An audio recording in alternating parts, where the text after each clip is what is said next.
Good morning to all of you. Welcome to Learners Academy. Today we will solve exercise number 3.1. इससे related जो भी हमारे concepts थे वो हमने कल और डे बिफोर यस्टरडे 2 क्लासेस में कवर कर लिए थे। क्या था? एक इंट्रोडक्शन ऑफ मैट्रिसेस, मैट्रिसेस का ऑर्डर क्या होता है, नंबर ऑफ एलिमेंट्स क्या होते हैं, इनका सीक्वेंस क्या होता है, यानी जनरल फॉर्म क्या होती है। फिर हमने कुछ टाइप्स ऑफ मैट्रिसेस के बारे में सीखा था एंड लास्टली हमने जो सीखा था वो ये था कि equality of matrices, 2 matrix equal कब होती हैं। तो इनके ऊपर ये एक्सरसाइज बनी हुई है and believe me very very easy exercise. आप ओरली भी सॉल्व कर सकते हो। हम कोशिश करते हैं इसको आज के ही क्लास में वाइंड अप करने की। तो शुरू करते हैं। पहला क्वेश्चन है, बिल्कुल एलिमेंट्री टाइप के क्वेश्चन से देखना। इन द मैट्रिक्स ए, एक मैट्रिक्स गिवन है आपको, बताओ दिख रही है सबको? कितने रोज हैं इस मैट्रिक्स में, बताना जरा। 4। वो गलती कर दी ना, 3 रोज है बेटा, 1 2 3। तो कॉन्फिडेंट बनो, ओवर कॉन्फिडेंट मत बनो, थोड़ा सा ध्यान से चलो, है ना। फूक फूक के कदम रखो। नंबर ऑफ कॉलम्स कितने? 4 1 2 3। देखो, रो की बात करूं तो यहां से काउंट करो, कॉलम की बात करूं तो यहां से काउंट करो। तो पहला क्वेश्चन ये है, what is the order of the matrix? बताओ भाई, क्या ऑर्डर है? 3/4। तो कैसे लिखेंगे हम? पहले तो मैट्रिक्स लिख देंगे। Here the given matrix is this. छोटी मोटी स्टेप से आप वैसे कोई भी बना सकते हो, 12th क्लास में हो तो। ना भी बनाऊं तो चलेगा, चलो देखो।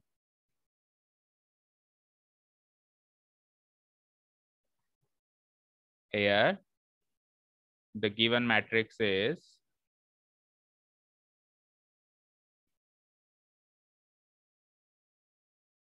A।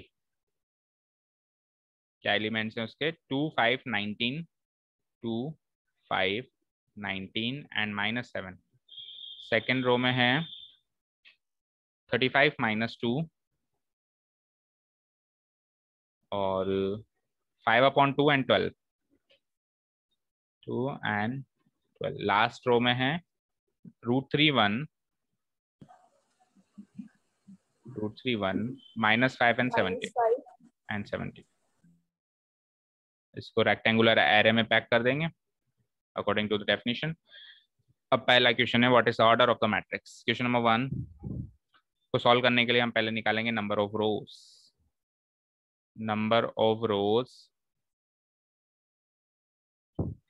In matrix A, count कर लिया हमने, they are 3। Number of columns, अच्छा नंबर ऑफ रोज को हम डिनोट किससे कराते हैं वो भी लिखो। नंबर ऑफ रोज को हम m लेटर से डिनोट कराते हैं, दैट इज m की वैल्यू हो गई 3। नंबर ऑफ कॉलम्स को हम किससे डिनोट कराते हैं? n लेटर से डिनोट कराते हैं। टोटल नंबर ऑफ कॉलम्स को स्मॉल लेटर n, और वो काउंट किया तो 4 हो गई। Therefore the order of the matrix A equal to m/n की फॉर्म में लिखते हैं तो वो हो जाएगा 3/4 answer. Any doubts? Question number 2, छोटे मोटे क्वेश्चन से फटाफट फटाफट करो। The number of elements, number of elements निकालने के लिए, number of elements in matrix ए निकालने के लिए हम क्या करते हैं? Number of rose and number of columns को मल्टीप्लाई कर देते हैं। ठीक है, number of rose multiplied number of columns, या दूसरे फॉर्म में इसको फॉर्मूला वाले फॉर्मेट में लिखें तो ये हम लिखते हैं mn। m तो है 3 × 4 comes out to be 12 elements answer. Last question इसका, थर्ड। क्वेश्चन नंबर 3 इज, कुछ एलिमेंट्स पूछे हैं आपसे A13 A21 A33, तो आपको पता लगाना है A13। पहला एलिमेंट है A13। अब A13 का मतलब क्या है? वो एलिमेंट जो फर्स्ट रो में है एंड थर्ड कॉलम में है ना। चेक करो, फर्स्ट रो में एंड थर्ड कॉलम में। फर्स्ट रो मतलब ये, थर्ड कॉलम मतलब ये। देखो इसका इंटरसेक्शन कहाँ पे हो रहा है? 19 पे हो रहा है। है ना, समझ आया? First row third column, clear है बच्चों? Please reply. Yes sir. Answer is 19। ठीक है, अब सारे बताते जाओ जल्दी जल्दी। A21 क्या होगा? 35। A21 second row and first column, it is 35। A33 क्या होगा?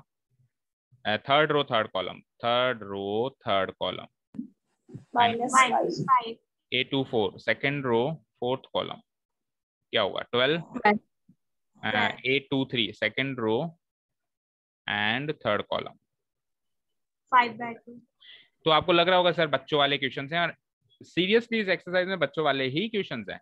आप बिना पेन उठाए केवल वो पूछे और ओरली भी आंसर्स कर सकते, तो खत्म कर देना फिर इस क्वेश्चन को। लेकिन इसका मतलब ये नहीं कि बच्चों वाली एक्सरसाइज है तो हम हमारे नोटबुक्स में करेंगे नहीं। नोटबुक्स में हमको एक एक छोटी से छोटी एक्सरसाइज के छोटे से छोटा क्वेश्चन किया हुआ होना चाहिए। तो बाकी के अब A23 A24 जो भी उसने पूछा है आप अपने आप निकाल लेना। हम चलते हैं अगले क्वेश्चन पे, question number 2। If a matrix has 24 elements, ध्यान से सुनो।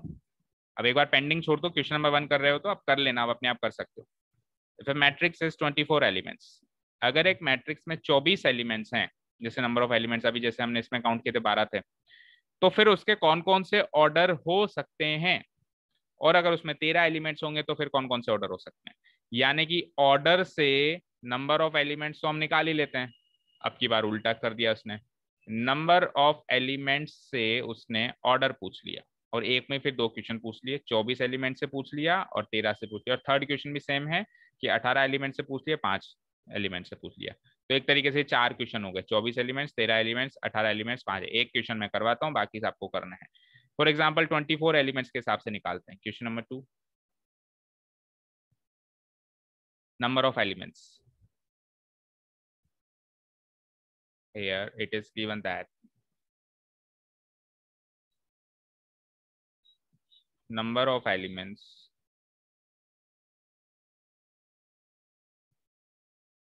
in the matrix, in the given matrix, कोई एक given matrix है, कितने हैं? 24। ठीक है, ये तो हमको गिवन है। अब नंबर ऑफ एलिमेंट्स हम निकालते कैसे हैं? नंबर ऑफ रोज को नंबर ऑफ कॉलम से मल्टीप्लाई करके तो निकालते हैं, that is number of rose into number of columns, ऐसा करके हम नंबर ऑफ एलिमेंट्स निकालते हैं। तो number of rose and number of columns का जो प्रोडक्ट आया वो 24 हो जाएगा, या फिर यूं कहूं कि m इंटू एन जो हो जाएगा वो 24 हो जाएगा। अब मुझे पॉसिबल वैल्यूज निकालनी है m की और n की, जिससे ये प्रोडक्ट क्या हो जाए? 24 हो जाए। तो बहुत ही इजी है, हम टेबल्स को फटाफट से चेक करके निकाल सकते हैं ऑब्वियसली। अच्छा, m और n की मिनिमम वैल्यू 1 तो रहेगी रहेगी, ये तो हमको पता है कि मिनिमम वैल्यू 1 तो रहेगी रहेगी। साथ में ये भी पता है कि नेचुरल नंबर है, जैसे 2 3 4 5। अच्छा, अगर m और n रियल नंबर्स होते तब ये ऑर्डर निकालना करीब करीब इम्पॉसिबल होता, क्योंकि फिर तो इनफाइनाइट नंबर ऑफ वैल्यूज हो सकती थी। फिर तो क्या है, रियल नंबर के केस में तो मैं कुछ भी मान लूंगा ना, मैं 0.1 मान लूंगा, उससे भी n की एक वैल्यू आ जाएगी, 0.01 मान लूंगा, 0.2 मान लूंगा, 0.0002 मान लूंगा, इनफाइनाइट नंबर ऑफ वैल्यूज में निकाल सकता हूँ। लेकिन क्योंकि एक सहूलियत हो गई कि ये नेचुरल नंबर है, 1 2 3 4, और ये भी नेचुरल, तो फिर जो लिमिटेड नंबर ऑफ ऑर्डर्स ही हमको मिलेंगे, इनफाइनाइट नहीं मिलेंगे। तो सो द पॉसिबल डायरेक्ट कर दो इसको। So the possible values of m and n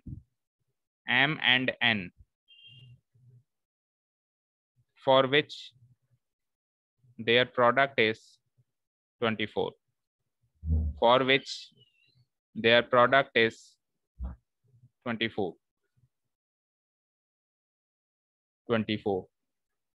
are वो पॉसिबल वैल्यूज m और n की जिसके लिए इनका प्रोडक्ट 24 हो जाए। वो पॉसिबल वैल्यूज कौन कौन सी हो सकती है? सपोज करो m को मैं 1 ले लूं, तो फिर n को अगर मैं 24 ले लूं तो चलेगा ना? 1 and 24 एक कॉम्बिनेशन ये हो सकता है। चलो एक एक बढ़ाते जाओ। 1 के बाद अगर मैं 2 ले लूं तो फिर 24 लाने के लिए 12 करना पड़ेगा, है ना। 2 and 24, बोलो समझ आ रहा है ना। 2 and 12, सॉरी 2 and 12, 2 into 12 भी 24 होता है। फिर 3 के हिसाब से कौन सी हो जाएगी, 3 and 8। 4 के हिसाब से बोलना, 4 and 6। 5 के हिसाब से कुछ होगी नहीं, 6 के हिसाब से हो जाएगा 6 and 4। इन्हीं का मतलब रिवर्स चलेगा, 6 and 4।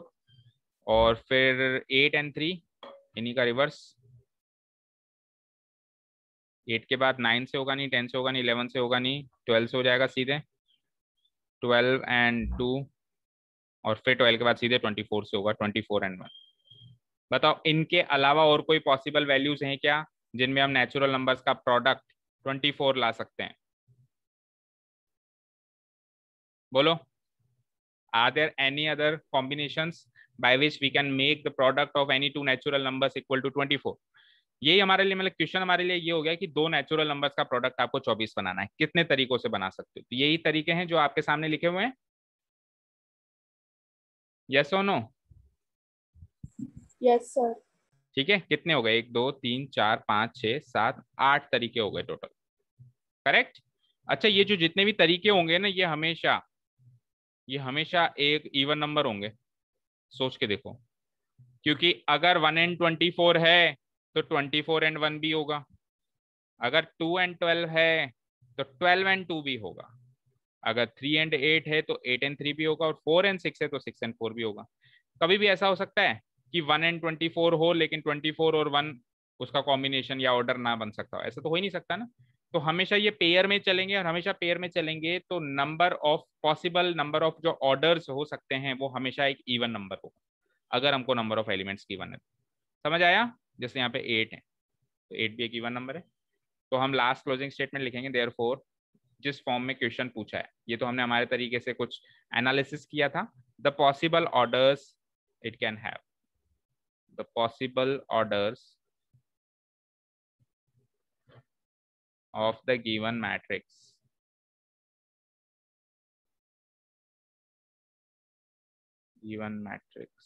are, यही सारे के बीच में क्रॉस वाला साइन लगा दो बस, इस तरीके से लिख लो, ब्रैकेट भी नहीं लगाते हम, ऑर्डर में सिंपली लिख देते हैं। 1 cross 24, second 2 cross 12, third 3 cross 8, 4 cross 6, अब इन्हीं का उल्टा चलते जाओ, 6 क्रॉस 4, 3 8 का 8 क्रॉस 3, 2 12 का 12 क्रॉस 2, और 1 क्रॉस 24 का 24 क्रॉस, लास्ट वाले को हम एंड से कनेक्ट कर देते हैं ताकि पता चले ये लास्ट है। एंड से हम तब कनेक्ट करते हैं जब हम लास्ट वाली एंट्री लिखते हैं, 4 क्रॉस 1 आंसर। क्लियर है सभी को। Any doubts in this question. Excuse me sir. बोलो मनीष। सर 24 की जगह अगर और कोई सा नंबर होता तो सर इसकी कोई ट्रिक नहीं है निकालने की? ना ना, ऐसी कोई ट्रिक नहीं है, आपको बस कॉम्बिनेशन दो नेचुरल नंबर्स का प्रोडक्ट वो नंबर करना है, और ज्यादा बड़ा नहीं देगा। मतलब आपका क्वेश्चन ये है कि सर ज्यादा बड़ा नंबर आ जाए तो हम कितने निकालने बैठेंगे, पर वो ज्यादा बड़ा देगा नहीं। इस क्वेश्चन में जो पॉसिबिलिटी है वो यही है कि वो ऐसा ही नंबर देगा जो आपकी रेंज में हो, जिसको आप फटाफट फटाफट प्रोडक्ट करके चेक कर सकते हो। ठीक है, because there is no such trick. Okay sir. ठीक है, हाँ। तो देखो अब जैसे दूसरे नंबर्स हैं भी सही ना हमारे बुक में, देख लो फटाफट से, छोटे नंबर्स हैं। 13 एलिमेंट्स के लिए दो ही पॉसिबिलिटी हैं, 1 into 13 एंड 13 into 1। और कोई पॉसिबिलिटी है क्या, because 13 is a prime number. तो प्राइम नंबर तो केवल 1 की टेबल में ही आता है और किसी टेबल में नहीं आता, है ना, है ना बच्चों। गर्ल्स बी अटेंटिव, रिप्लाई देते रहो, उससे खुद भी सीखते रहोगे और मुझे भी पता चलता रहेगा कि कितना सीख रहे हो। If A matrix is 18 elements, तो बोलो प्रियांशी आप बताओ 18 एलिमेंट्स के हिसाब से सारे पॉसिबल ऑर्डर्स बोलो। प्रगति आप बोलो। 1 in 18, 1 by 18, when we talk of order we put a by preposition between them।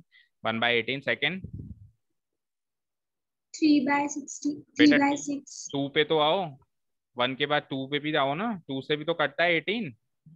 अगर आप ऐसे छोड़ 2 छोड़ by के 9. चलोगे, अगर आप ऐसे छोड़ छोड़ के चलोगे तो फिर आप गलती करोगे। आप सीक्वेंस में चलो, 1 के बाद 2, 2 के बाद 3 3 से भी, by 6. 3/6। 4 से नहीं कटता है, छोड़ो। 5 से नहीं कटता है, 6 से कटता है, 6 से 6. कटता है। 6 अब by 3. अब एक बार ये चेक कर लिया करो। मनीषा बात कर रहे थे ना, कोई ट्रिक बताओ। देखो जैसे ही आप देखो कि किसी भी एलिमेंट का उल्टा हो गया, जैसे इसका उल्टा हो गया ना, तो अब बस खत्म हो गया यहाँ पे। अब बस बाकियों का उल्टा ही करना है आपको। 2/9 का 9/2 कर लो, आपको नया नहीं निकल के आएगा ना। 1/18 का 18/1 कर लो। जहां से रिवर्स प्रोसेस होना शुरू हो गया, तो उसके बाद फिर बस रिवर्स ही चलेगा। जैसे 3/6 के बाद 6/3 हुआ, तो अब 2/9 का 9/2, 1/18 का 18/1। तो ये 6 पॉसिबल ऑर्डर्स हैं इसमें। क्लियर है? चलो 5 एलिमेंट्स के हिसाब से प्रगति आप, सॉरी कनिष्का आप बोलो। सर 1 into 5 मतलब 1/5 और 5/1. 1/5 and 5/1, because again 5 is also prime number, तो वो 1 की टेबल में ही आता है और किसी टेबल में नहीं आता। तो क्लियर होना चाहिए मेरे हिसाब से। क्वेश्चन किसी को कोई डाउट हो तो पूछो। नो, कोई डाउट नहीं है किसी को? No, sir. चलिए तो क्वेश्चन नंबर 4 रीड आउट करते हैं। कंस्ट्रक्ट ए 2x2 मैट्रिक्स। सबसे पहले तो देखो ऑर्डर दे दिया उसने, 2x2 मैट्रिक्स बनानी है और उसकी जनरल फॉर्म लिख दी उसने, A equals to Aij whose elements are given by, और उसके एलिमेंट्स उसने 3 क्वेश्चन दिए हैं, इस तरीके से डिफाइन किए हैं। यानी कि एक तरीके से फंक्शन की फॉर्म में डिफाइन किए हैं इन्होंने, है ना भाई। I और J तो मेरे एक तरीके से इनपुट्स हैं, और उसको इस फॉर्मूला में मैं पुटअप करूंगा तो एक आउटपुट निकलेगा, वो आउटपुट मेरा एलिमेंट होगा। तो एक क्वेश्चन में करके बताता हूँ, काफी सरल क्वेश्चन है। बाइनरी ऑपरेशन में करते थे ना, 2 एलिमेंट I और J, 2 एलिमेंट्स हैं और उनको मैं बाइनरी ऑपरेशन लगा रहा हूँ तो एक आउटपुट निकल के आ रहा है। इस तरीके से मुझे करना है। जैसे कि पहला क्वेश्चन है 2x2 matrix. Question number 4, here we are given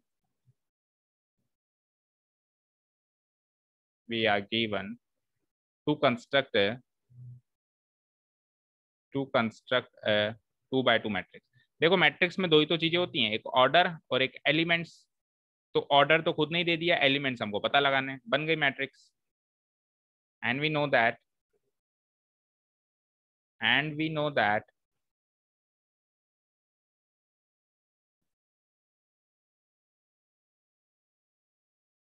a matrix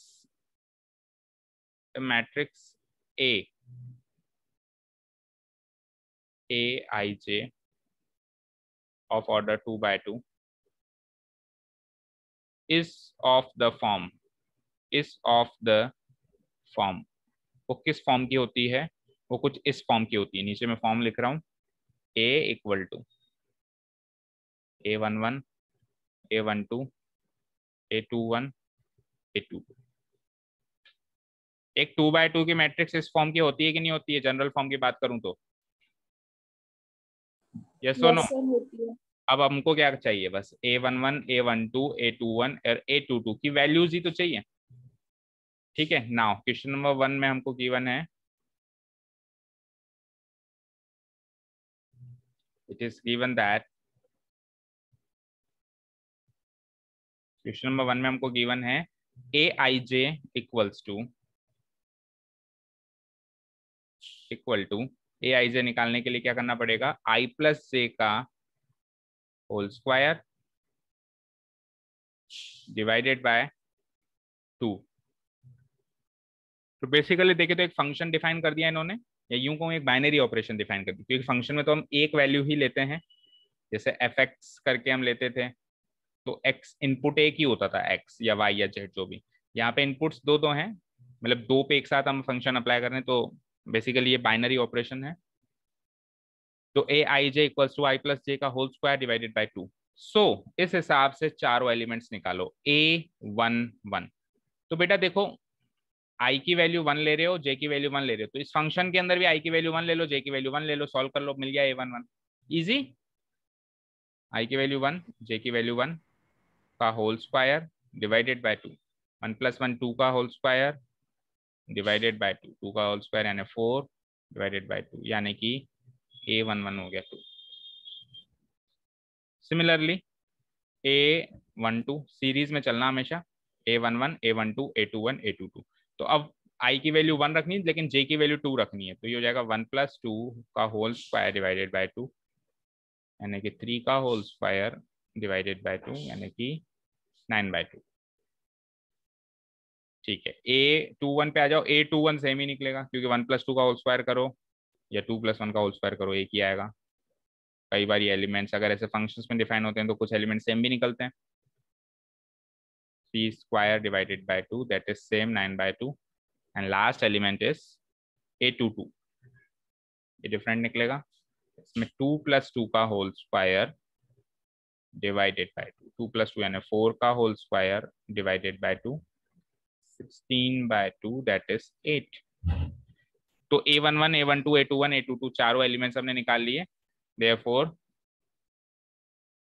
the required matrix A is the required matrix A is A equal to, बोलो A11 क्या आया है 2, 9/2 9/2 और फिर 8, 2 9/2, ये भी 9/2 और ये 8, 2/2 ऑर्डर लिख देना। This is our final answer. एक मैट्रिक्स कंस्ट्रक्ट करने के लिए कहा था, हमने कंस्ट्रक्ट कर दी। ऑर्डर खुद ने कहा था, एलिमेंट्स हमने निकाल लिए। तो बताओ कहीं भी कोई दिक्कत इस टाइप के क्वेश्चंस में? No sir. काफी इजी है। Yes sir. सेकंड बताओ। I/J करना है। I/J यानी कि A11 निकालोगे। चलो अब देखो ओरली सॉल्व करेंगे हम। A11 तो 1 का मतलब 1/1 यानी 1 आ जाएगा, और Yes, sir. A12 का मतलब 1/2 ही आएगा। फिर 21 का मतलब 2/1 यानी 2 आ जाएगा, और A22 यानी 2/2 ये भी 1 आ जाएगा। तो ये हो गई मेरी 2/2 की matrix according to question number second. Question number third पे आइए।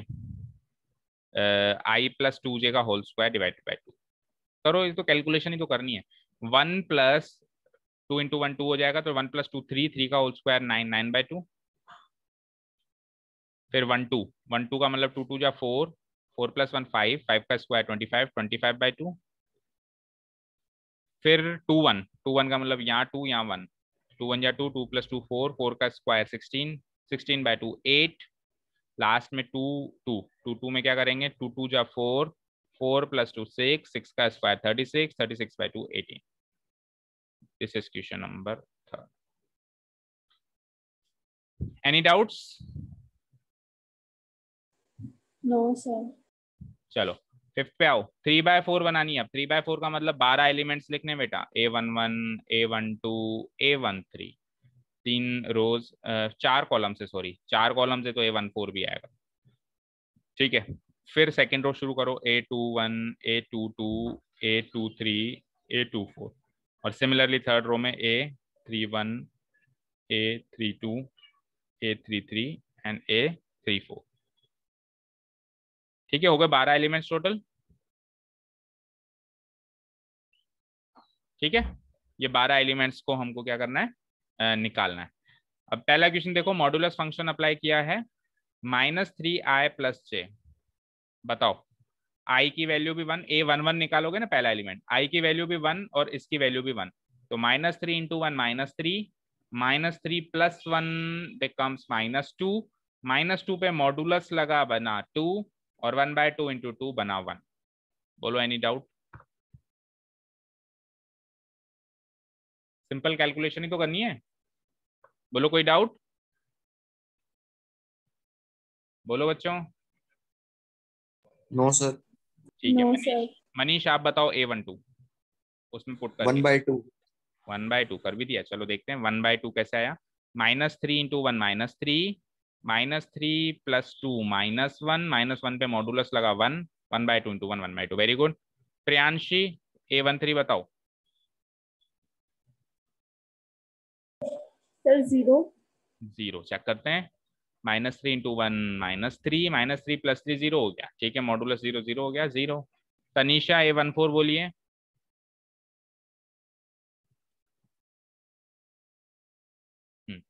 A14 1/2 1/2 चेक करते हैं। -3 इंटू 1 -3 -3 + 4 -3 + 4 बना, आवाज आ रही है ना? -3 + 4 बना +1 और +1 इंटू 1/2 बोला, क्या बोला आपने? यस सर 1/2 1/2 ठीक है। अब किसका नंबर है? कनिष्का आप बोलो A21। So 5/2. 5/2 चेक करते हैं। -3 इंटू 2 -6 -6 + 1 -5 मॉडुलस लगा 5 5 इंटू 1/2 5/2। और कौन बचा? प्रगति। प्रगति आप बोलो 2 2 2 2 में 2 -3 इंटू 2 -6 -6 + 2 -4 -4 में मॉडुलस लगा 4 4 इंटू 1/2 2। राजा आप बोलो A23। -3/2 क्या? -3/2 3/2 चेक करते हैं। -3 इंटू 2 -6 -6 + 3 -3 -3 पे मॉडुलस लगा 3। तो माइनस में कैसे आ सकता है जब मॉडुलस लग रहा है? तो 3/2 ही आएगा ना राजा? सर मॉडुलस मॉडुलस भी तो है ना। चलो A24 बताओ राजा फिर से, क्योंकि आपने पहला गलत बताया तो अब इसको सही करो। 24 बताओ। 1 1 -3 इंटू 3 -9 नहीं -3 इंटू 2 -6 -6 + 4 -2 2 इंटू 1/2 1 ठीक।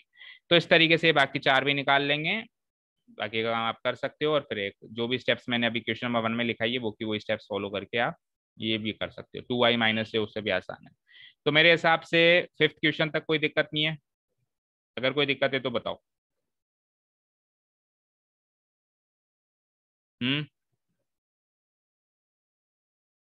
बोलो बच्चों। नो ठीक है। क्वेश्चन नंबर 6 में अब इक्वालिटी ऑफ मैट्रिसेस के कॉन्सेप्ट आ जाते हैं। तो एक बार मैं रिवाइज कर देता हूं। क्या हमने कल वीडियो में आपने देखा भी होगा कि दो मैट्रिसेस इक्वल तभी हो सकती हैं, फर्स्ट ऑफ ऑल उनका ऑर्डर सेम होना चाहिए। ये 2/2 है तो वो भी 2/2 होना चाहिए। सेकेंड चीज, उनके कॉरस्पॉन्डिंग एलिमेंट्स इक्वल होने चाहिए। 4 की वैल्यू y के बराबर होनी चाहिए, 3 की वैल्यू z के बराबर होना चाहिए, x की वैल्यू 1 के बराबर होनी चाहिए, और 5 की वैल्यू 5 की वैल्यू 5 तो है ही बराबर। सारे के सारे कॉरस्पॉन्डिंग एलिमेंट्स अगर एग्जैक्टली इक्वल हैं तभी हम कह सकते हैं कि दोनों मैट्रिसेस बराबर हैं, otherwise we can not say that the matrices are equal. Any doubt समझने में? इतनी सी बात थी केवल। 10 मिनट का वीडियो जो मैंने बनाया वो तो पूरा चलो कॉन्सेप्चुअली बनाया, लेकिन बात मुद्दे की केवल इतनी है कि सारे के सारे एलिमेंट्स यानी कुल मिला के ये सेम शक्ल की होनी चाहिए। इधर 4 3 x5 इधर भी 4 3 x5 होना चाहिए, तभी वो इक्वल है। ठीक है? Any problem? Priyanshi and Pragati आपने वीडियो नहीं देखा, आप समझ में आ गया ना कि मैट्रिसेस इक्वल कब यस होंगी? जब दोनों के कॉरस्पॉन्डिंग एलिमेंट। फिर भी इसका मतलब ये नहीं है कि समझ में आ गया तो अब आप वीडियो नहीं देखोगे, क्योंकि उसमें कुछ और भी एलिमेंट्री थिंग्स मैंने बताई थी कॉन्सेप्चुअली, आपको देखना है एक बार, और देख के उसके नोट्स भी तो बनाने, उसके नोट्स भी आपको उस वीडियो से बनाने। ठीक है, चलो पहला क्वेश्चन करते हैं। आपको क्या है? Find the values of x y z. अगर आपको गिवन है कि ये मैट्रिक्स इस मैट्रिक्स के इक्वल है, आपको एक्स वाई जेड की वैल्यूज निकालनी है, काफी इजीली निकल जाएंगी। Here it is given that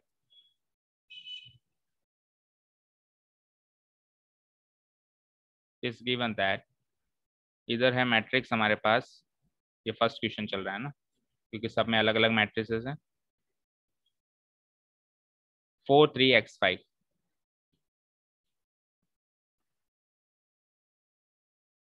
अब हालांकि उन्होंने ऑर्डर लिखा नहीं है, लेकिन हम जब क्वेश्चन करेंगे तो हमारा फर्ज बनता है कि हम हर मैट्रिक्स के आगे उसका ऑर्डर लिखें। 2/2 y z 1 5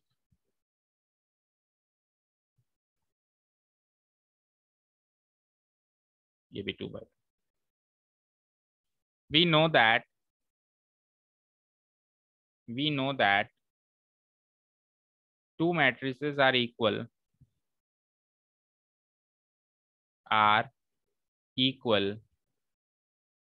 only and only when, only and only if their order is same, first of all. Second thing, their order is same. Second thing, and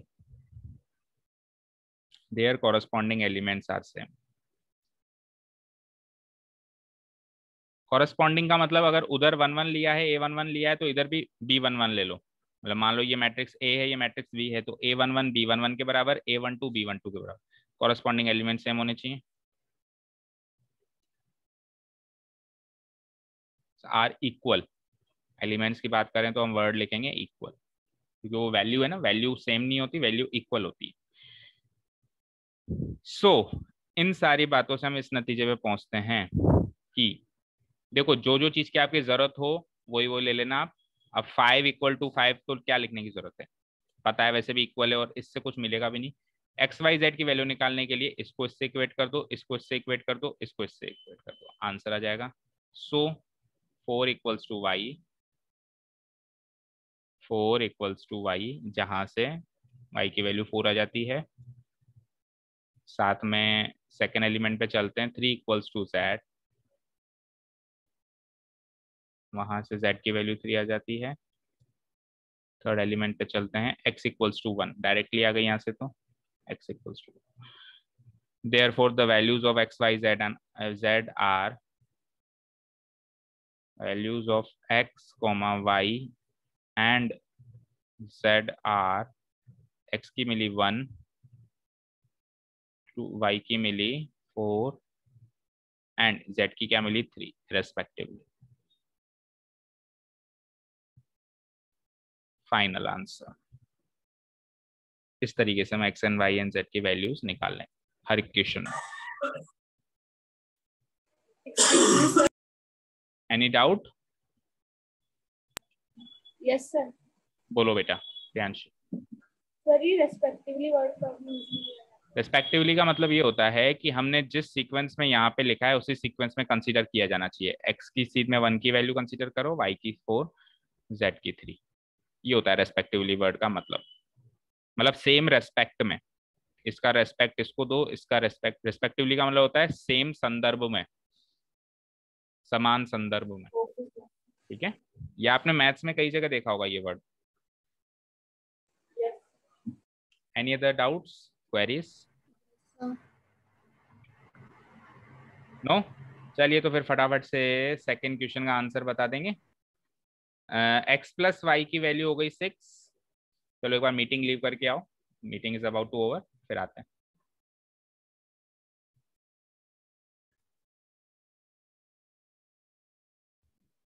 so students question number 2 is, matrix given है 2x2 की, same वैसे ही। पहला element x + y, second 2, third element 5 + z and fourth element is xy, 2x2। RHS में वही 4 elements हैं। किस clear cut values given है यहाँ, तो 6 2 5 8। हमको 1 to 1 इसको इक्वेट करना है और x y z की वैल्यूज निकालनी है। हो सकता है ऐसा करते टाइम कुछ इक्वेशंस बन जाएं जो हम 10th क्लास में सॉल्व करते थे, लीनियर इक्वेशंस बन जाए, उनको हमको सॉल्व करना है। ठीक है, इंपॉर्टेंट बात एक ये है कि बेटा इनका अरेंजमेंट अच्छे से करना। ऐसा नहीं है कि हमने x यहाँ लिखा और +y वहां घुस गया, तो फिर ऐसा करने से क्या होता है कि जब हम इसको सॉल्व करते हैं तो हमसे गलती के चांसेस बढ़ जाते हैं। इसको इसके नीचे, इसको इसकी सीध में, इसको इसकी सीध में, मतलब इसका अरेंजमेंट थोड़ा सा अच्छे से कर दोगे तो 2 फायदे हैं। एक तो आप गलती करने से बचोगे, सेकंड चीज क्या है, पढ़ने वाले को अच्छा लगेगा, तो इस चीज का ध्यान रखना। चलो तो 1 to 1 इसको कनेक्ट करो, तो A11 को B11 से कनेक्ट करोगे तो x + y की वैल्यू 6। ठीक है, करते जाओ, x + y की वैल्यू 6।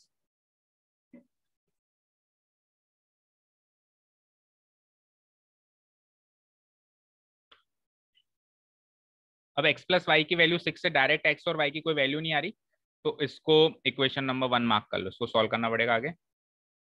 सेकेंड चीज इज, अब देखो 2 की सीध में 2 आ रहा है तो इसको लिखने की कोई जरूरत नहीं है, वो तो आ ही रहा है, उससे हमको कुछ फायदा भी नहीं मिलेगा। 5 + z की वैल्यू 5, इसको इक्वेट करो, वहां से z की वैल्यू क्लियरली आ जाती है। 5 + z = 5, तो यहाँ से सॉल्व करोगे तो z की वैल्यू क्लियर कट आ जाएगी, 5 - 5, 5 को इधर ले आओगे RHS में, यानी कि 0, तो z की वैल्यू तो सॉल्व हो गई 0। चलो थर्ड इक्वेशन पे या थर्ड एलिमेंट पे चलते हैं। xy = 8, xy = 8। अब z तो सॉल्व हो गया 0, लेकिन x plus y equal to 6 and x y equal to 8 ये सॉल्व नहीं हुए हैं अभी, तो हम क्या करेंगे, इसको इक्वेशन नंबर 2 मार्क कर लेंगे। यहां तक नोट डाउन कर लिया?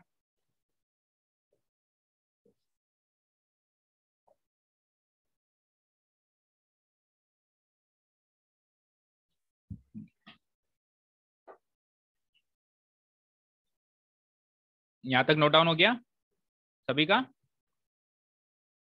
पिछले क्वेश्चन के स्टेटमेंट है, इसको डिलीट कर देते हैं। बोलो बच्चों, यहां तक कर लिया? Yes sir. ठीक है, यस सर। तो z की वैल्यू तो क्लियर हो गई 0। अब आप इसको एक डिफरेंट क्वेश्चन मान लो, ऐसे मान लो कि मैट्रिसेस का क्वेश्चन नहीं है, अब ये इक्वेशंस का क्वेश्चन है। नाउ वी हैव, दोनों इक्वेशंस को एक साथ लिख देता हूं मैं, x plus y equal to 6, x y equal to 8, equation 1 equation 2। भाई जो हमने 1 to 1 इक्वेट किया कॉरस्पॉन्डिंग एलिमेंट्स को, वहां से मुझे एक तो z की वैल्यू 0 मिल गई, ये क्लियर कट मिल गया है, लेकिन उसके अलावा दो इक्वेशन साथ में और मिली हैं जिससे मुझे x और y की वैल्यू फाइंड आउट करनी है। तो आप चलो, आप दिमाग लगाओ, बताओ कैसे करके हम इन दो इक्वेशंस को यूज करके x एंड y की वैल्यू निकाल सकते हैं। आपको दिमाग क्या? सब्स्टिट्यूशन। Substitution, substitution. हाँ, तो वहां से कुल मिला के एक क्वाड्रेटिक इक्वेशन बनेगी, सब्स्टिट्यूशन करोगे तो भी। ठीक है, जो आप कह रहे हो वो भी करेक्ट है कि हम सब्स्टिट्यूट कर सकते हैं, या तो फर्स्ट इक्वेशन में x की value in terms of y लिखो, या y की value in terms of x लिखो, या सेकंड इक्वेशन में x की value in terms of y लिखो, या y की वैल्यू इन टर्म्स ऑफ, कैसे भी कर लो। चलो, तो इक्वेशन 1 से हम सब्स्टिट्यूट कर लेते हैं, जैसा कि आपने कहा। इक्वेशन 1 जो है x plus y equals to x plus y equal to 6, तो वहां से x की वैल्यू सब्स्टिट्यूट कर देता हूं मैं इन टर्म्स ऑफ y, तो हो जाएगी 6 माइनस वाई।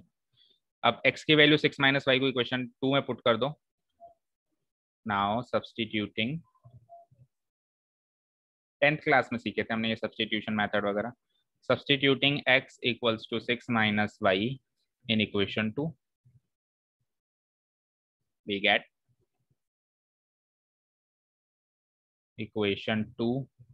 एक बार लिख देते हैं, एक्स वाई इक्वल्स टू 8 है, इसमें x की वैल्यू y की टर्म्स में सब्स्टिट्यूट करनी है हमको। x की वैल्यू क्या है, 6 माइनस वाई, और आगे y है यानी इंटू वाई इक्वल टू 8, तो y into 6 y minus y square equal to 8। तो यहाँ से एक क्वाड्रेटिक इक्वेशन बन जाती है, इसको हम रीअरेंज कर देते हैं, minus y square plus 6y, और 8 को भी इधर बुला लेते हैं, माइनस 8 इक्वल्स टू 0, और पहली टर्म को पॉजिटिव कर देते हैं ताकि वो फैक्टराइजेशन आसानी से हो पाए। माइनस 6y, सारे टर्म्स के साइन चेंज हो जाएंगे, इक्वल्स टू 0। चलिए, फैक्टराइज करना आता ही है, क्लास 9 से ही सीख करते आ रही हो ये चीज। तो बोलो, माइनस 6y को किन दो टर्म्स में स्प्लिट करोगे आप, स्प्लिटिंग द मिडिल टर्म वाले तरीके से? जल्दी जल्दी बताओ। 4 and 2। Minus 4 and minus 4 and 2।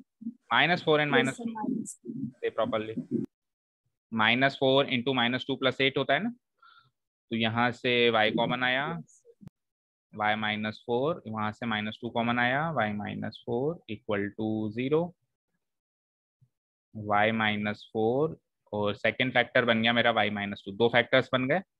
इसका मतलब है या तो y माइनस 4 इक्वल टू 0 है, या फिर second factor y minus 2 equal to 0 है। इस फैक्टर को 0 मानते हैं तो y की वैल्यू 4 आती है, इस फैक्टर को 0 मानते हैं तो y की वैल्यू 2 आती है। तो आपके पास y की दो पॉसिबिलिटीज बन गई। ठीक है, तो उस हिसाब से y की value, putting the value of y, उसको उसमें पुट करके x की भी दो वैल्यूज निकल सकती है। Putting the values of y in equation, जो आपने y की टर्म्स में निकाल ली थी ना, x equals to 6 minus y, इसी में पुट कर दो इक्वेशन 1 में। In equation 1 we get, equation 1 लिख लेते हैं एक बार, x इक्वल्स टू क्या थी, y minus 6 minus y, x equals to 6 minus y. तो y की दो वैल्यूज हैं, एक बार तो 4 रखो और एक बार y की वैल्यू 2 रखो, तो वहां से x की भी दो वैल्यूज आ जाती हैं। y की वैल्यू 4 रखने से x की वैल्यू 2 आ रही है, और y की वैल्यू 2 रखने से x की वैल्यू 4 आ रही है। ठीक है, सो इसका मतलब क्या हुआ कि अगर मैं x, y की बात करूं, तो x की वैल्यू 2 कब आई? जब y की वैल्यू मैंने 4 रखी। और सेकंड केस ये बनता है कि x की वैल्यू 4 कब आई? जब मैंने y की वैल्यू क्या रखी? 2 रखी। तो x, y के ये दो पॉसिबल सॉल्यूशंस हैं और z फिक्स है। z क्या है? 3। therefore the values of x, y and z are दो पॉसिबल केसेस बनेंगे। पहला केस बन रहा है कि x की वैल्यू 2 लो, y की वैल्यू 4 लो और z की वैल्यू तो दोनों केस में 6 है। ठीक है, पहला केस ये है। एंड 0 लगाओ, 2 4 एंड 0। पहला केस ये 0 ढंग से लिख देते हैं थोड़ा, 0, चाहो तो ब्रैकेट भी लगा लो। और सेकंड केस क्या बनता है कि x की वैल्यू 4 लो, y की वैल्यू 2 लो और थर्ड केस में, इस सेकंड केस में भी जो तीसरा जो z है वो तो 0 ही है, रेस्पेक्टिवली लगा देना। आंसर पीछे से मैच कर लीजिए। सर फिर यहाँ पे दो वैल्यूज आ रही है तो यहाँ पे तो ये डिफाइंड हो रही है वैल्यू। देखो बेटा, x की दो वैल्यूज के लिए वो एक अलग बात है, मेरी बात सुनो।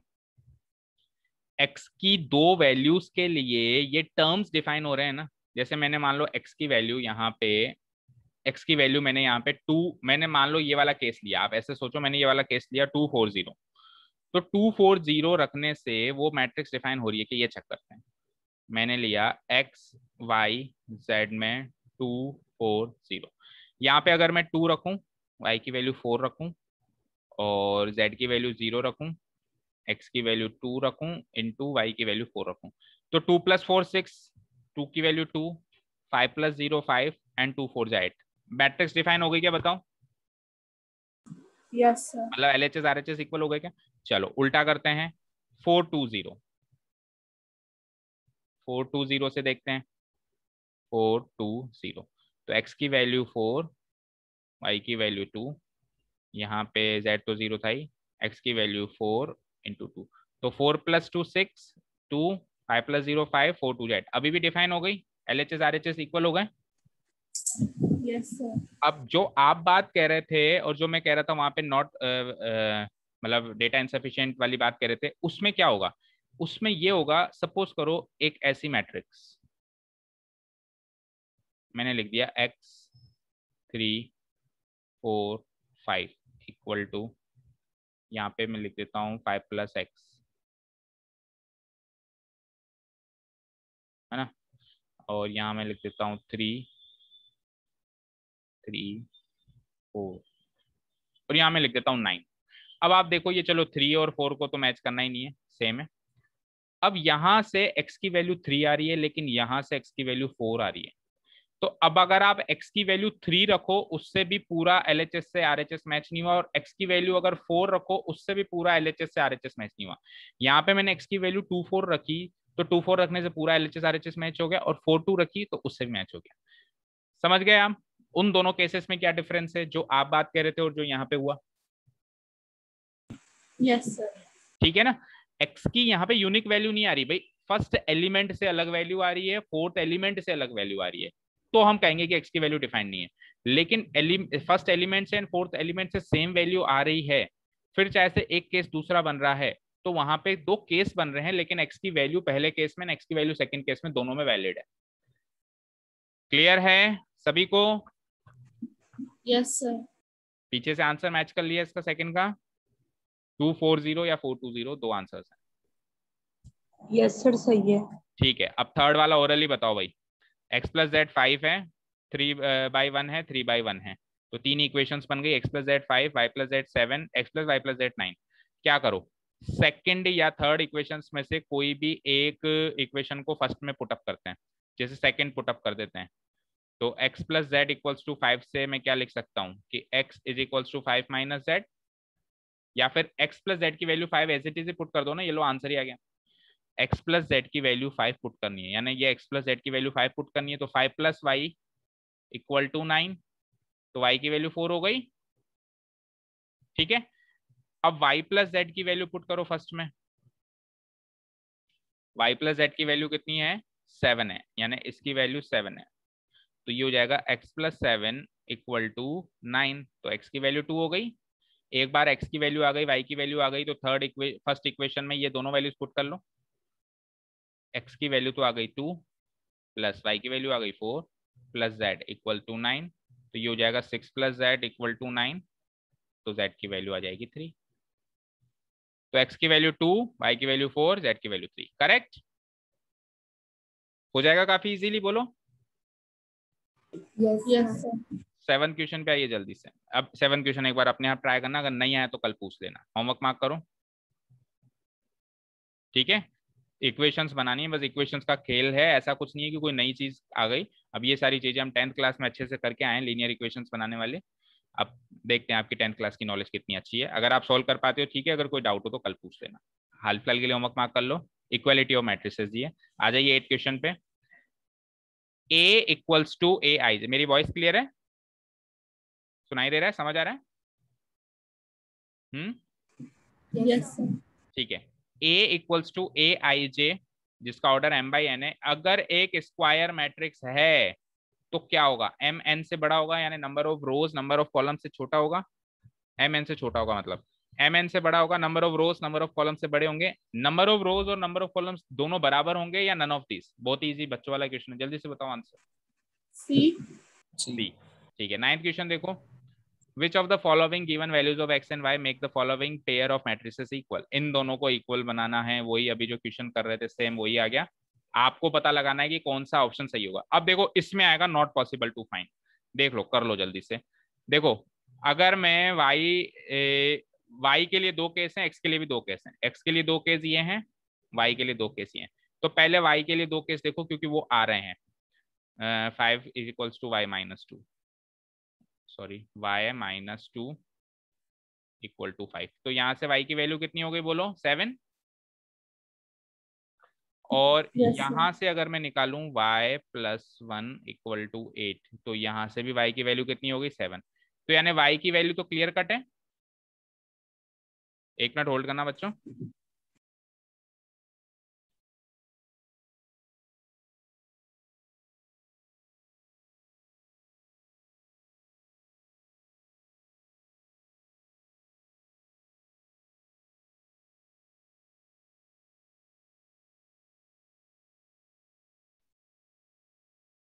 देखो y की वैल्यू तो दोनों से सेम आ गई 7 7, लेकिन x की वैल्यू यहाँ पे दोनों से सेम नहीं आएगी। 3x प्लस 7 पहले एलिमेंट को कंसीडर करने से 0 है, तो 3x is equals to minus 7, x की वैल्यू माइनस 7/3। और फोर्थ एलिमेंट को अगर हम देखें 2 minus 3x equals to 4, minus 3x equals to 2, तो x की वैल्यू यहाँ से -2/। चेक करो x की वैल्यूज यहाँ पे दो अलग अलग कंपैरिजन से अलग अलग आ रही है। आ रही है? आ रही है ना बेटा? रिप्लाई। Yes sir. तो फिर Yes, हम sir. इसका आंसर क्या मार्क करेंगे? Not possible to find. इस केस में दो अलग अलग एलिमेंट्री कंपैरिजन से x की दो अलग अलग वैल्यू आई है, तो वो एक अलग केस हो गया ना, तो इसीलिए इसका आंसर हो जाएगा not possible to find. Clear है? लास्ट क्वेश्चन देखो, question number 10। Excuse me sir. हाँ बोलो बेटा बोलो। सर ऐसी कंडीशन में ये भी तो कह सकते हैं ना कि मैट्रिक्स इक्वल नहीं है। लेकिन उस हाँ कह सकते हैं मैट्रिक्स इक्वल नहीं है, लेकिन उसका क्वेश्चन ये है कि इसको इक्वल बनाने के लिए एक्स और वाई की कौन सी वैल्यूज ले सकते हैं? तो एक्स और वाई की कोई वैल्यूज ले ही नहीं सकते इसको इक्वल करने के लिए। भाई इक्वल गिवन है, यानी इक्वल होना, इक्वालिटी का होना गिवन है, तो हम ऐसे नहीं कह सकते कि इक्वालिटी इक्वल ही नहीं है। वो तो उसने कहा है कि इक्वल है वो, ठीक है। Okay sir. अगर वो और पूछता सर इसमें अगर वो पूछता कि ये दोनों मैट्रिसेस किसी भी केस में इक्वल हो सकती हैं क्या, तो आप आंसर दे सकते हो कि नहीं ये मैट्रिसेस इक्वल नहीं हो सकती। लेकिन उसका क्वेश्चन ये है कि अगर मैट्रिसेस इक्वल हैं तो एक्स और वाई की वैल्यूज आ सकती हैं कि, तो आप कहोगे एक्स और वाई की वैल्यूज नहीं आ सकती। हाँ आप पूछो नेक्स्ट क्वेश्चन। सर इसमें COD भी चेक करके देखना होगा क्या? सी और डी ना ना, आप तो इस ऑप्शंस को एक बार छोड़ के जनरल सॉल्यूशंस करो जैसे अभी मैंने किया, और उसमें y की वैल्यू मैच हो गई, x की वैल्यू मैच नहीं हुई, आप सीधे ऑप्शन बी टिक करो, ठीक है। आप तो Yes, जनरली sir. सॉल्व करो उसको, आप मानो ही मत कि ये ऑब्जेक्टिव क्वेश्चन है, आप ये मानो ये सब्जेक्टिव क्वेश्चन है। सब्जेक्टिव क्वेश्चन में हम ऑप्शंस को थोड़ा ना देखेंगे और फिर उस हिसाब से ऑप्शन मैच करो। 10th क्वेश्चन देखो, the number of all possible matrices of order 3 by 3 with entry 0 और 1। ये क्या कह रहा है कि अगर मेरे पास 3x3 की मैट्रिक्स है तो 3x3 की मैट्रिक्स में कुछ ऐसे ब्लैंक्स होंगे,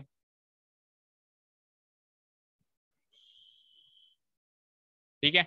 अब ये क्या कह रहा है कि हर एक एंट्री या तो 0 हो सकती है या 1 हो सकती है। 0 और 1, 0 और 1, 0 और 1, 0 और 1, 0 और 1, 0 और 1, 0 और 1, 0 और 1, 0। तो ऐसे कितनी मैट्रिसेस बन सकती हैं, ऐसी कितनी मैट्रिसेस बन सकती। तो देखा जाए तो बेसिकली ये क्वेश्चन जो है वो परमुटेशन कॉम्बिनेशन वाले चैप्टर का हो गया। देखो मेरे पास इन ऑल टोटल 9 एंट्रीज हैं, 1 2 3 4 5 6 7 8 9। मैं यहाँ पर भी 0 और 1 भर सकता हूँ, मैं यहाँ पे भी 0। तो मैं हर एक एंट्री को 2 वैल्यूज से भर सकता हूँ। यहाँ पे भी 2 वैल्यूज आ सकती है, यहाँ पे भी 2, यहाँ पे भी 2, यहाँ पे भी 2, यहाँ पे भी 2, यहाँ पे भी 2, यहाँ पे भी 2, यहाँ पे भी 2। तो टोटल नंबर ऑफ अरेंजमेंट्स कितने होंगे, सीखा था ना हमने fundamental principle of calculation 11th class में, याद है क्या? 2 की पावर 9 दैट इज 512 आंसर। समझ में आया? समझ आया? बोलो बच्चों, आवाज आ रही है? समझ में आ गया ना? हर एक एंट्री को, हर एक ब्लैंक को मैं 2 जगह से भर सकता हूं। तो टोटल नंबर ऑफ ऐसे अरेंजमेंट्स कितने हो जाएंगे, इतने हो जाएंगे। हाँ पूछो क्या कह रहे हो? सर एक बार फंडामेंटल प्रिंसिपल बता दो। फंडामेंटल प्रिंसिपल ये कहता है कि सपोज करो मेरे पास एक मेरा नाम है, मैं इस फील्ड को मान लो 5 लेटर से भर सकता हूँ, ABCDE। मान लो यहाँ पे मैंने कह दिया कि इसको मैं 6 फील्ड से भर सकता हूँ, ऐसे कुछ भी मैंने ऑप्शन दे दिए। तो ऐसे ये कितने नाम बन सकते हैं। तो फंडामेंटल प्रिंसिपल ऑफ कैलकुलेशन या फंडामेंटल प्रिंसिपल ऑफ मल्टीप्लीकेशन भी ये कहता है कि आप जिस ब्लैंक को जितने नंबर से भर सकते हो उन नंबर्स का आपस में प्रोडक्ट ले लो। इसको 3 नंबर से भर सकते हो, इसको 2 ब्लैंक से भर सकते हो, इसको 1 से, तो इसको ऐसे करके आप जो भी आंसर आएगा उतने वर्ड्स ये बन सकते हैं। ये एक मैंने एक एग्जांपल दिया है फंडामेंटल रूल ऑफ मल्टीप्लिकेशन का, ठीक है? Yes sir. ठीक है ना, क्लियर है? मैंने कहा ABCDE 5 लेटर्स हैं, आप कितने नाम बना सकते हो? तो मैंने कहा कि पांचों फील्ड्स में आप 5 लेटर भर सकते हो। तो आप कितने नाम बना दोगे? 5 इंटू 5 इंटू 5 इंटू 5 इंटू 5, यानी 5 की पावर 5, इतने नाम ये बन सकते हैं। लेकिन मैंने कहा कि आप एक बार में एक लेटर जो यूज करोगे उसको रिपीट नहीं करोगे, ये तो विथ रिपीटिशन था। अगर आप रिपीट नहीं करोगे तो जो लेटर यहाँ यूज हो गया वो यहाँ यूज नहीं हो सकता। तो इसके लिए 4 ही केसेस बच गए, मतलब 4 ही ऑप्शंस बच गए। जो यहाँ यूज होगा वो यहाँ यूज नहीं होगा, इसके लिए 3 ऑप्शन बच गए, इसके लिए 2 ऑप्शन बच गए, इस लास्ट वाले के लिए एक ही ऑप्शन बचेगा। तो ऐसा करने से कितने नाम बन जाएंगे? 5 4 20, 23 60, यानी 120 नेम्स बन सकते। तो वो फंडामेंटल प्रिंसिपल ऑफ मल्टीप्लिकेशन कहता है कि आप जितने फील्ड्स को जितने ऑप्शन से भर सकते हो उनका प्रोडक्ट ले लो, ठीक है? Yes sir. तो इस केस में हम सबको 0 और 1 से भर सकते हैं, सबको 0 और 1 से। तो टोटल एंट्रीज है 9, क्योंकि नंबर ऑफ एलिमेंट्स 9 है, तो 2 की पावर 9 हो जाएगा, यानी कि 512। क्लियर है बेटा? क्लियर है? Yes sir. So now we are done with our first exercise. अगर फर्स्ट एक्सरसाइज में कोई भी डाउट्स हो तो कल आते ही 10 मिनट में पहले वो सॉल्व कर लेंगे। आप पूरी एक्सरसाइज को अच्छे से फेयर वर्क में करो, बिल्कुल स्टेप बाय स्टेप करो, किसी को भी शॉर्टकट से ना करें। और कोई डाउट हो तो कल आते ही पूछें, और फिर हम अगर डाउट होगी तो ठीक है, नहीं तो फिर हम अदरवाइज नेक्स्ट टॉपिक शुरू कर देंगे, ऑपरेशन ऑन मैट्रिसेस। ठीक है? काफी इजी टॉपिक चल रहे हैं इसलिए मैं थोड़ा स्पीड में चल रहा हूँ। फिर भी अगर किसी को कोई डाउट हो या प्रॉब्लम हो तो आप पूछ सकते हैं, फिर से आप वीडियोस को वॉच कर सकते हैं, वीडियोस में डाल ही देता हूँ, आप फिर से रिवाइज कर सकते हैं। इन चीज़ों का, रिसोर्सेज का आप अच्छे से यूज़ करें, ठीक है? वीडियोस को फिर से वॉच करें, टेलीग्राम चैनल पे आप कनेक्टेड रहें, कोई इन्फॉर्मेशन होगी मैं वहाँ देता रहता हूँ। चलिए, thank you so much for listening to us, have a nice day, keep learning.